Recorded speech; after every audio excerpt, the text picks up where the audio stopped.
Happy Wednesday, Bison. So, yesterday, Luke finally understood and found out why he always had to be hiding and how he always thought he would be able to go out once he was Matthew and Mark's age, and that just never came. So, chapter 3. Luke lay on his stomach on the floor and idly ran the toy train back and forth on the track. The train had belonged to Dad when he was a little boy, and his own father before him. Luke could remember a time when his greatest longing had been for Mark to outgrow the train so Luke could have it all to himself. But it wasn't what he wanted to play with today. There was a beautiful day unfolding outside, with fleecy clouds and a blue, blue sky, and a mild breeze rustling the grass in the backyard. He hadn't left the house in a week now, and he could almost hear the outdoors calling to him. But now he wasn't even allowed in the same room as an uncovered window. "Are you trying to be discovered?" Dad had bellowed at Luke just that morning when he held the shade a few inches back from the kitchen window and peeked out longingly. Luke jumped. He'd been so busy thinking about running barefoot through the grass that he'd half forgotten there was anyone or anything behind him in the house. "No one's out there," he said, glancing again to be sure. He'd been trying not to look beyond the ragged edge of the backyard to the bulldozed mess of branches, trunks, leaves, and mud that had once been his beloved woods. "Yeah?" Dad said. "Did it ever occur to you that if there is, they might see you before you see them?" He grabbed Luke by the arm and jerked him back a good 3 feet. Freed from Luke's grasp, the bottom of the shade banged against the windowsill. "You can't look out at all," Dad said. "I mean it. From now on, just stay away from the windows, and don't go into a room unless we've got the shades or curtains pulled." "But then I can't see anything," Luke protested. "Better that than to get turned in," Dad said. Dad sounded like he might feel sorry for Luke, but that only made things worse. Luke turned around and left, scared he might cry in front of Dad. Now he gave the toy train a shove, and it careened off the track. It landed upside down, wheels spinning. "Who cares?" Luke muttered. There was a harsh knock on his door. "Population police, open up!" Luke didn't move. "That's not funny, Mark," he shouted. Mark opened the door and bounded up the stairs that led to Luke's room proper.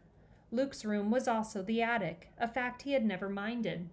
Mother long ago had shoved all the trunks and boxes as far as they could go under the eaves, leaving prime space for Luke's brass bed and circular rag rug and books and toys. Luke had even heard Matthew and Mark grumble about Luke having the biggest room, but they had windows. "Scared you this time, didn't I?" Mark asked. "No," Luke said. Nothing would force him to admit that his heart had jumped. Mark had been playing the population police joke for years, always out of their parents' earshot. Usually, Luke just ignored Mark, but now, with Dad acting so skittish, what would Luke have done if it really had been the population police? What would they do to him? "Matt and me, we've never told anyone about you," Mark said, suddenly serious, which was strange for him. "And you know Mother and Dad don't say anything. You're good at hiding, so you're safe, you know." "I know," Luke muttered. Mark kicked the toy train Luke had crashed. "Still playing with baby toys?" he asked, as if to make up for slipping and being nice. Luke shrugged. Normally, he wouldn't have wanted Mark to know he played with the train anymore, but today everything else was so bad that didn't matter. "Did you come up here just to bug me?" Luke asked. Mark put an offended look. "Thought you might want to play checkers," he said. Luke squinted. "Mother told you to, right?" he asked. "No." "You're lying," Luke said, not caring how nasty he sounded. "Well, if you're going to be that way, just leave me alone, okay?" Okay. Mark backed down the stairs. "Geez." Alone again, Luke felt a little sorry he'd been so mean. Maybe Mark had told the truth. Luke should apologize, but he didn't really feel like it. Luke got up and started pacing his room. The squeak of the third board in from the stairs annoyed him. He hated having to duck under the rafters on the far side of his bed. Even his favorite model cars, lined up on the shelves in the corner, bothered him today. Why should he have model cars? He'd never even sat in a real one. He never would. He'd never get to do anything or go anywhere. He might as well just rot up here in the attic. He'd thought about that before, on the rare occasions when Mother, Dad, Matthew, and Mark all went somewhere and left him behind. What if something happened to them and they never came back? Would someone find him years from now, abandoned and dead? He'd read a story in one of the old books in the attic about a bunch of kids finding a deserted pirate ship and then a skeleton in one of the rooms. He'd be like that skeleton. And now that he wasn't allowed in rooms with uncovered windows, he'd be a skeleton in the dark.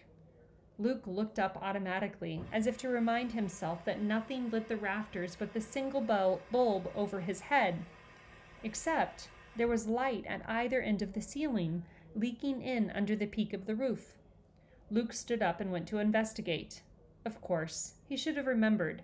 There were vents at each end of the roof. Dad grumbled occasionally about heating the attic for Luke. It's just like throwing money out those vents. But Mother always fixed him with one of her stairs and nothing changed. Now Luke climbed on top of one of the largest trunks and looked down through the vent. He could see out. He could see a strip of the road with the cornfield beyond, its leaves waving in the breeze. The vent slanted down and limited his view, but at least he was sure nobody would ever be able to see him. For a moment, Luke was excited, but that quickly faded. He didn't want to spend the rest of his life watching the corn grow. Without much hope, he stepped down from the trunk and went to the other end of the attic, the portion that faced the backyard. He had to slide boxes around and drag an old step stool from the opposite end of the attic, but finally his eyes were level with the back vent. The view was not of the backyard. It was too close, but of the former woods. He'd never realized it before, but the land there sloped away from his family's house, so he had a clear view of acres and acres that once had been covered with trees.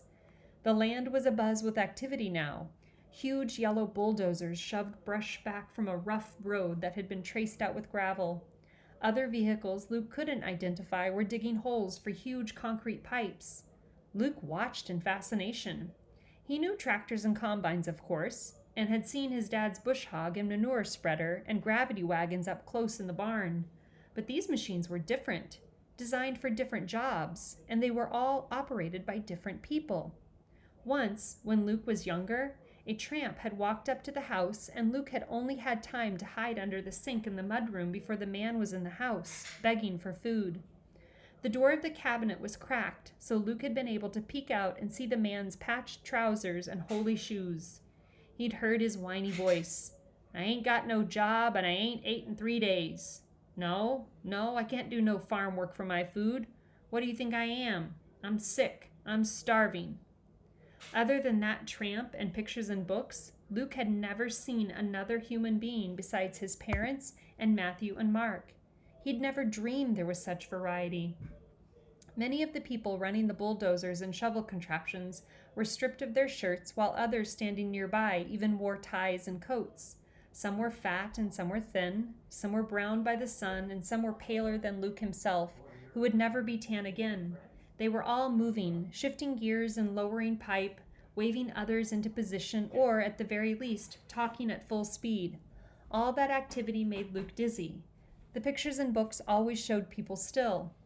Overwhelmed, Luke closed his eyes, then opened them again for fear of missing something. "Luke?" Reluctantly, Luke slid down from his step-stool perch and scrambled over to recline innocently on his bed. "Come in," he called to his mother. She climbed the stairs heavily. "You okay?" Luke dangled his feet over the side of the bed. "Sure, I'm fine." Mother sat on the bed beside him and patted his leg. She swallowed hard. "It's not easy, the life you've got to live. I know you'd like to look outside. You'd like to go outside." "That's okay, Mother," Luke said. He could have told her then about the vents. He didn't see how anyone could object to him looking out there, but something stopped him. What if they took that away from him too? What if Mother told Dad and Dad said, No, that's too much of a risk. I forbid it." Luke wouldn't be able to stand it. He kept silent. Mother ruffled his hair. "You're a trooper," she said. "I knew you'd hold up all right." Luke leaned against his mother's arm, and she moved her arm around his shoulders and hugged him tight to her side. He felt a little guilty for keeping a secret, but mostly reassured, loved and reassured. Then, more to herself than to him, Mother added, "And things could be worse." Somehow, that wasn't comforting. Luke didn't know why, but he had a feeling what she really meant was that things were going to get worse. He snuggled tighter against Mother, hoping he was wrong.